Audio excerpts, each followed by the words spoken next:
আপনি নিয়ম কানুন জানেন না, হরফের উচ্চারণ জানেন না, আপনার কোরআন তেলাওয়াত কখনোই শুদ্ধ নয়, আপনার তেলাওয়াতটি অশুদ্ধ।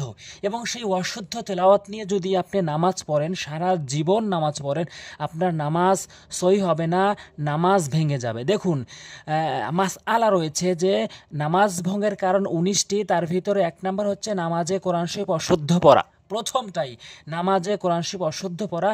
আপনার যদি হরফের উচ্চারণ না জানা থাকে, নিয়ম কারণ না জানা থাকে, তাহলে আপনার কোরআন তেলাওয়াত অশুদ্ধ। আপনি যদি শুদ্ধ করে কোরআন তেলাওয়াত করতে চান, আমি 30টি ভিডিও সাজিয়েছি, তারই আজকে 13 নম্বর ভিডিও।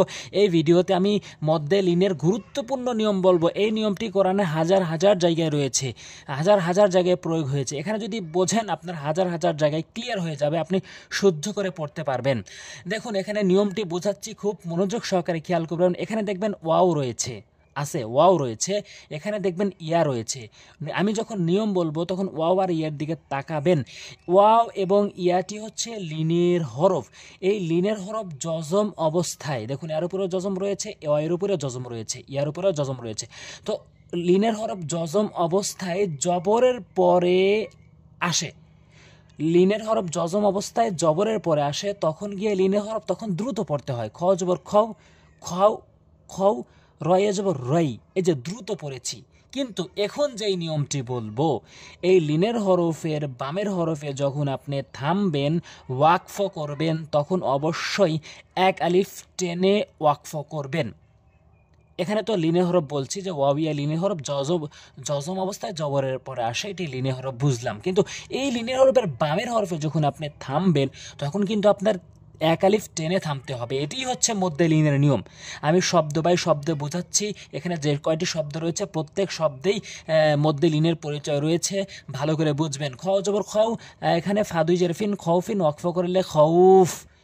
এখানে কফেশ কু রয়ে যাব রয় শিন, দুই জের শিন, কুরাইশিন, ওয়াকফ করলে কুরাইশ। দেখেন এখানে ওয়াও জজম অবস্থা, জজম রয়েছে, তারপরে এখানে ওয়াইয়ের উপরে মনে হচ্ছে পেশ দিয়ে উচ্চারণ করছি। এখানে ইয়ার উপরে জজম রয়েছে, মনে হচ্ছে যে ইয়ার নিচে জেড দিয়ে পড়ছি, এবং 1 আলিফ টেনে পড়তে হবে। খউফ, কুরাইশ, কুরাইশিন, কুরাইশ। আশা করি বুঝতে পেরেছেন।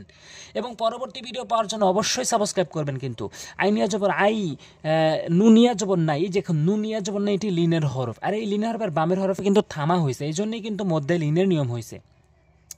আপনি নিয়মটি এখানে বাংলা দেখে মুখস্থ করবেন, এখানে বাংলা লেখা রয়েছে, বারবার মুখস্থ করবেন এবং বোঝার চেষ্টা করবেন। এরপরে শাফাতাইনি, মূলত শাফাতাইনি বানান করলে লিনে হরফ কিন্তু টান হয় না, কিন্তু ওয়াকফ করলে লিনে হরফ কিন্তু টান হয়ে যায়। ওয়াকফ করলে, ওয়াকফ করা মানে থামিয়ে যাওয়া, থেমে যাওয়া।